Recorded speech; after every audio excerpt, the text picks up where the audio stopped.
2015년 여름 어느 인터넷 게시판에는 하나의 글이 올라왔습니다. 아휴, 푹푹 찌는 여름에 컴퓨터마저 열을 내뿜고 있으니 더워 죽겠네. 컴퓨터 열을 빠르게 식힐 수 있도록 수행식 시스템으로 바꿔보자. 휴, 다 끝냈다. 어서 커뮤니티에 글을 써야지. 이 글을 본 다른 유저의 첫 댓글은 강원도 상승 속도가 빨라졌습니다. 흐뭇. 이에 대한 답변은 방도 전보다 시원해졌습니다. 크크.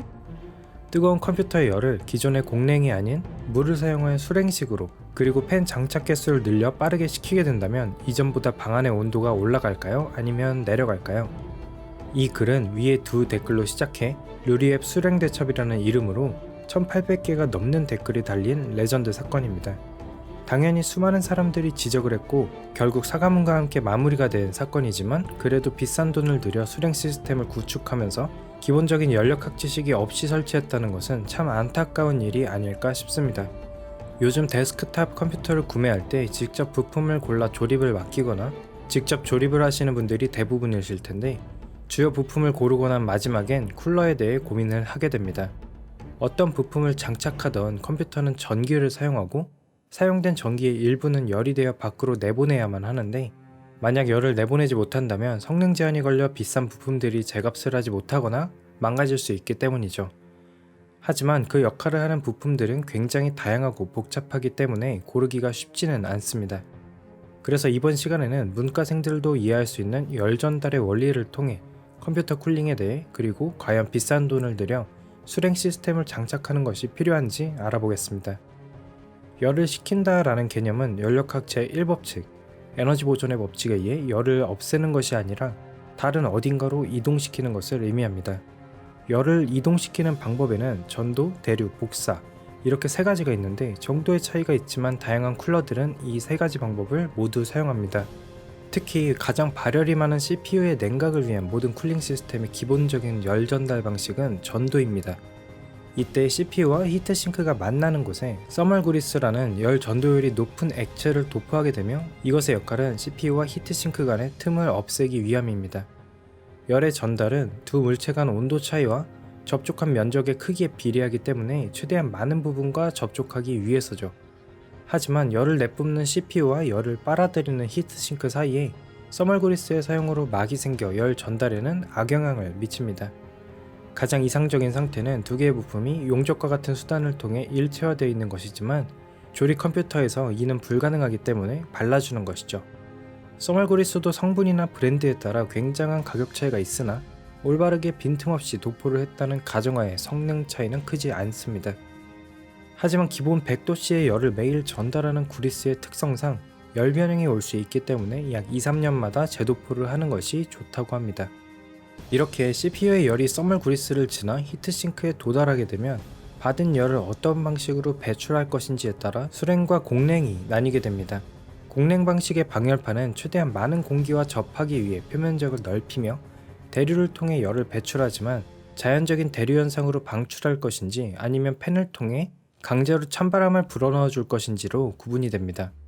자연 대류는 주변의 공기가 달궈져 뜨거운 공기가 되어 위로 상승할 때까지 비교적 오래 머무르나 팬을 사용한 강제 대류는 새로운 공기의 공급이 가능해 지속적으로 큰 온도차를 만들 수 있어 펠리스보다 성능이 우수합니다. 따라서 컴퓨터의 열을 상승시킬 만한 고사양 작업을 하지 않는다면 팬을 달지 않고 자연 대류만으로 조용한 시스템을 구성할 수 있으나 성능상 손해를 많이 볼 수 있기 때문에 소음에 민감하다면 무서운 팬이라도 장착하는 것을 추천합니다. 그렇다면 공냉보다 수랭의 냉각 성능이 우수하다고 하는데 수랭 시스템은 기체 대신 액체를 사용하기 때문에 열 배출에 효율적인 것일까요? 정확히 말하자면 최종적인 열 배출에는 팬을 통한 강제 대류 현상으로 같지만 열을 배출하는 위치까지 어떻게 이동시킬지에 대한 차이로 수랭과 공냉을 구분하게 됩니다. 수랭에 비해 공냉의 가장 큰 단점이라면 CPU의 열이 케이스 안으로 배출되기 때문에 내부의 구성에 따라 열이 맴돌 가능성과 수랭에 비해 머물 수 있는 열의 용량이 적어 포화가 빠르게 진행된다는 것입니다. 열 용량의 포화에 이르게 되면 더 이상 열 전달이 이루어지지 않게 되고 팬을 통해 방출한 열만큼만 새롭게 흡수할 수 있기 때문에 CPU의 온도가 급격하게 상승하게 됩니다. 하지만 상대적으로 열 용량이 큰 수냉식은 공냉식보다 그 포화점에 늦게 도달해 오랜 시간 동안 낮은 온도에서 작업을 할 수 있는 것이죠. 하지만 순행식이라고 하더라도 포화점에 도달하지 않는 것은 아닙니다. 수랭식도 라디에이터의 크기에 따라 성능 차이를 보이게 되는데 일반적으로 1열 순행의 경우 비슷한 가격대의 대형 공랭 쿨러에 비해 성능이 떨어집니다. 이는 라디에이터가 배출할 수 있는 열 용량의 한계에 보다 빠르게 도달해 그 이상 열을 배출하는 것이 힘들기 때문이죠. 하지만 2열 이상의 수랭 시스템을 사용한다면 컴퓨터가 만들어내는 열보다 외부로 배출하는 열이 더 많아 안정적인 시스템 구축이 가능합니다. 이와 더불어 수랭 시스템의 가장 큰 장점 중 하나는 열을 이동시킬 매질을 지속적으로 순환시켜줄 펌프가 추가로 달려있다는 점입니다. 일반적인 공랭 시스템에서도 히트 파이프라는 장치 속에 들어있는 액체를 통한 열 전달이 이루어지지만 CPU 근처의 뜨거운 액체와 먼 거리의 차가운 액체의 순환이 효율적으로 이루어지지 않습니다. 하지만 수랭 시스템에 달린 펌프를 이용해 강제로 순환시켜준다면 냉매를 균일하게 가열할 수 있고 열 포화에 도달하는 시간이 늦어져 보다 오랜 시간 냉각이 가능하죠. 그렇다면 이 수랭 시스템은 돈을 들인 만큼 확실한 성능 향상이 이루어질까요? 개인적으로 극한의 저소음을 필요로 하는 사람들에겐 펠리스가 반드시 필요하겠지만 일반인의 수준에서 냉각을 위한 순행은 과하다고 생각합니다. 제가 집에서 사용하는 컴퓨터도 딥러닝을 위해 꽤 고사양으로 맞추었지만 컴퓨터의 온도 상승으로 인해 문제가 된 적이 없고 24시간 학습을 돌리더라도 첫 번째 학습과 마지막 학습의 연산 시간은 동일했습니다. 또 회사에서 구입한 초고사양 컴퓨터도 수랭은커녕 공랭으로 엄청난 연산 속도를 내는 것을 볼 수 있는데 오버클럭과 같은 수단을 사용하여 극한의 성능을 뽑을 것이 아니라면 순행을 사용할 필요가 없다고 생각합니다.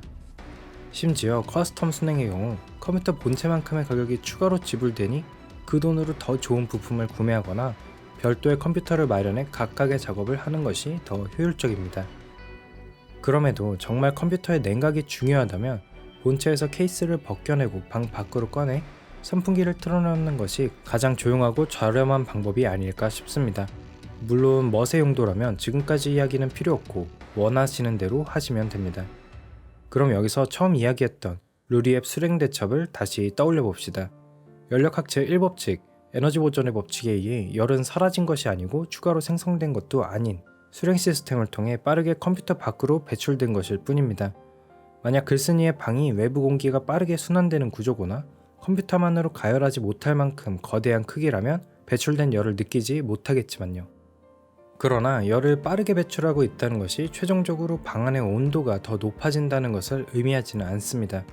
물론 공랭식이 온도의 한계에 더욱 빨리 도달해 스로틀링이 걸린다면 수랭을 사용하는 방의 온도가 더 높아지겠지만 동일한 작업을 할 때 만들어낸 열은 같고 결국 공랭을 사용하는 방과 수랭을 사용하는 방의 온도는 동일해질 것입니다.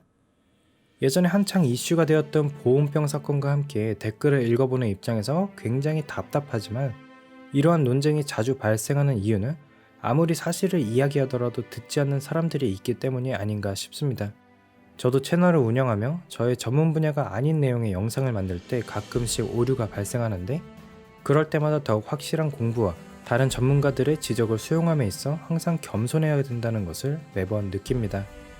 그럼 오늘 영상은 여기까지입니다. 다음번엔 더욱 흥미로운 영상으로 다시 찾아뵙겠습니다. 감사합니다.